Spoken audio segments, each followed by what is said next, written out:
Access granted.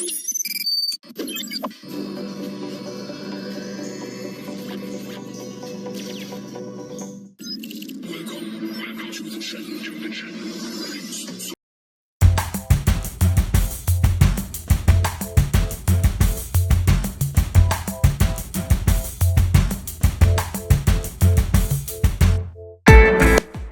You cannot ever exclude India from any tournament's favourites tag. One of the most consistent World Cup sides in terms of making the knockouts, and this year's squad, I'm 100% certain that India will be one of the sides making the top 4. Even not certain, it's actually assured. Vast quality of players look at like the squad. They have a vast quality of players in all departments and the best probability of even topping the group stage. Not to forget the crowd support, because wherever this team goes, a sea of blue follows them. Even though India haven't won a World Cup in 13 years. Yes, that's true. They haven't won a World Cup in 13 years. They are always on the line to win another. They might win this time. Who knows? You know the reason. The only team to have won all the ICC titles in the world should be the first choice for another ICC World Cup tournament. Now, Australia normally aren't considered supreme in T20 nationals, but their ability to win so many World Cups, whether it is home or away, that mental resolve. Even Mitchell Marsh was never captained Australia in a major ICC tournament before. Their win at any cost approach makes me think that they will actually do well and might even win the title. Even if any other Aussie player was the captain here, I'd still think the same, because they have stuck this mentality in our minds that they are ready to win from any situation, just like they won the World Cup last year. England have been one of the best volleyball sides in the past, not to forget that they are the defending champions of T20 World Cup. Yes, the last T20 World Cup edition, England won it, having the joint most T20 World Cups, and they already have World Cup winning captain in Joss Butler. They have power hitters, all-rounders, veteran bowlers, and most importantly, England won their first T20 World Cup in the West Indies itself. So it's a bit of a merit. Some past merit. This squad here, there's no David Malan here, there's no Jason Roy here, there's no Chris Wokes here, but I still think that this squad is still decent enough for a World Cup win, because England, just like India, have a lot of versatile players that they can even make a second string team.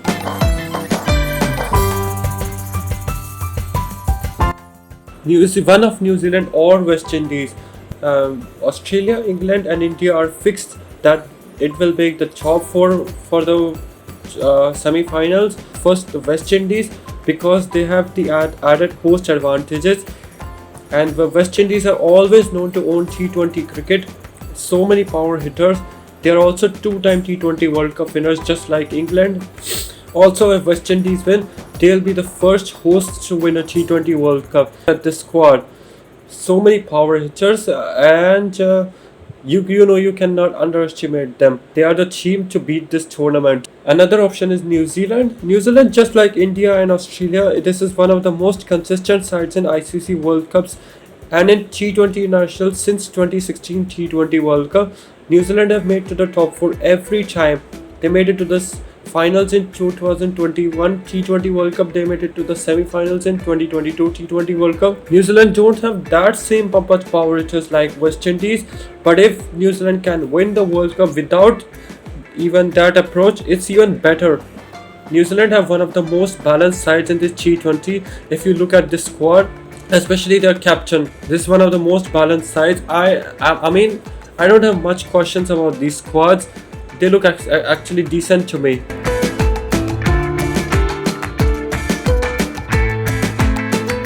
It is true that Pakistan is actually a pretty unpredictable team. They can win against the biggest teams in the world and can lose even against the smallest teams in the world. Yeah, that's pretty I mean, that's an awkward thing, but you cannot underestimate them. Even on their day, they can turn up even the best. I mean, even if we look at the squads, their bowling is absolutely A+ since Mohammad Amir is back from retirement. Their bowling looks absolutely great with Shaheen Afridi and Mohammad Amir as the front bowlers, and in the batting display they have Babar Azam, Mohammad Rizwan, and they even have all-rounders. So the Pakistan are the dark horses, because we never know how they will make a tournament look like. They might lose their first few games and then bounce back completely, like in a very belligerent way, to even top the group or even qualify to the semis. So that is why I'm not counting them actually out. This is just my dark horse prediction. That is Pakistan. Now for the last part, I've actually picked up the semi-finalists based on a few calculations according to my thinking.